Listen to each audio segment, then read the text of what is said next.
All right, guys, Mr. Antonucci here, and today we're finishing up our two-part series on continuity by looking at how continuous functions combine and taking one of the most famous theorems in calculus, the intermediate value theorem.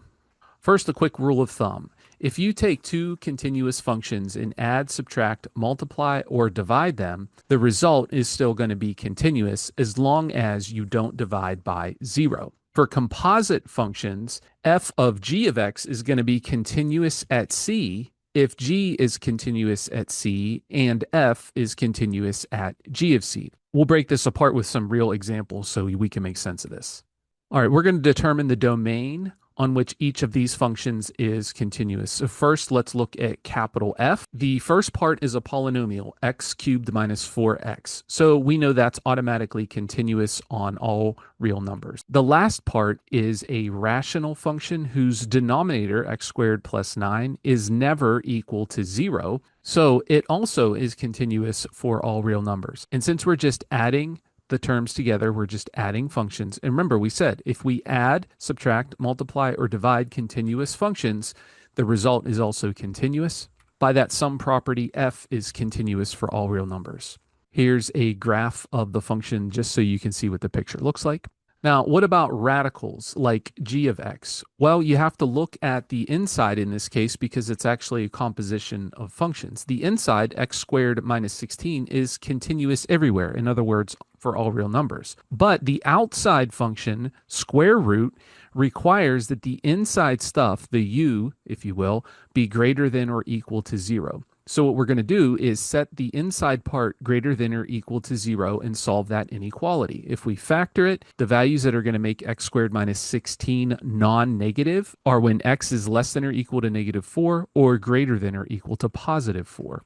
Capital G is going to be continuous on the interval negative infinity to 4, including 4, and starting at 4 and including 4 up to infinity. Here's a picture of the graph to verify that. Now for an AP style problem on piecewise functions. With piecewise functions, it's important to check the boundary points where the pieces switch. So values like x equals 1 and x equals 3. So let's look at x equals 1. The limit from the left, we're going to use the first piece, that's equal to 3, but f of 1 is equal to 4 because when you're exactly at 1, you have to use that second piece. So we already know those aren't equal, but if you look at the right-handed limit, it's going to be positive 4. So the one-sided limits don't match. 3 is not equal to 4, so you have a jump discontinuity at x equals 1. At x equals 3, the other boundary point, we look at the one-sided limit here. As x approaches 3 from the left, we're going to use 4, and as x approaches 3 from the right, we're going to use the middle piece. That's also equal to 4. Then we have to get the function value at x equals 3. At x equals 3, the function is equal to 4. So all of those match. The one-sided limits equal the value of the function, so the function is continuous at x equals 3. So the final answer would be that x equals 1 only is where the function is not continuous. Here's a graph of the function. Notice the jump discontinuity at x equals 1, and at x equals 3, notice how the function is continuous. Now let's talk about the intermediate value theorem, or IVT for short. Think of the IVT as walking up a staircase. If you start in your basement and then end up on your second floor, you had to have passed through ground level to get there. And here's the exact setup for the AP exam. If f is continuous on the closed interval a to b, and n is any number between f of a and f of b, that would be the y values at the endpoints, then there exists at least one number c in the interval a to b, so in between the endpoints of the interval, such that f of c equals n. Now that might sound a little bit complicated, but if you look at this picture, this is what we're saying. If we're looking at the interval from a to b, the function is continuous there, and so the function has to pass through all the y values between its starting y value and ending y value. So if you can show that the function is continuous on that interval, then you know that all the y values between those endpoints are going to exist for that function. Now here's a warning. The intermediate value theorem is an existence theorem, not an if and only if statement. If a function isn't continuous, the intermediate value theorem doesn't apply. But that function might still cross the value, or it might not cross the target value. You always have to check continuity first. Now let's look at a classic AP style free response question. An elevator's height above the ground level in meters relative to time t in seconds is given by h on the interval 1 to 3. Prove that the elevator passes through ground level, which would be h of t equals 0, at least once between t equals 1 and t equals 3. The first thing we have to do in our justification is show that the function is continuous. Since h of t is a polynomial, it's continuous on the closed interval 1 to 3. You have to do that.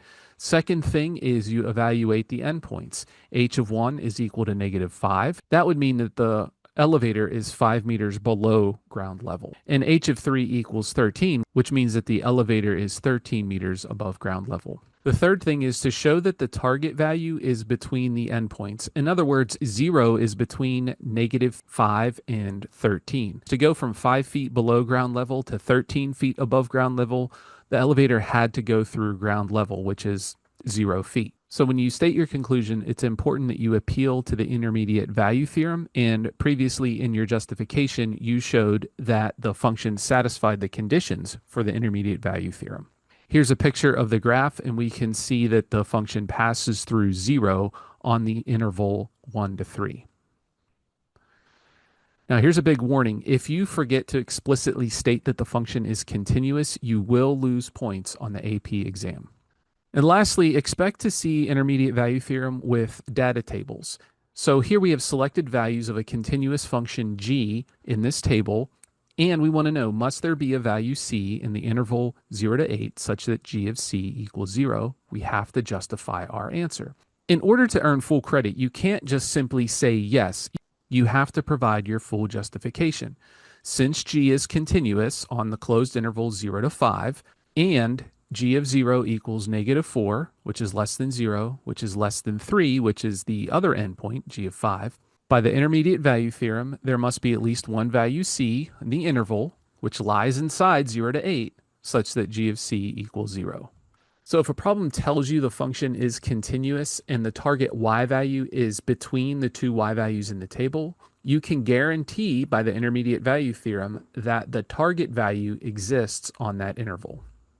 All right, guys, this wraps up our two-part video series on continuity. Remember, always state your conditions before applying theorems and practice writing out those full justifications so that you don't miss any points on the free response section.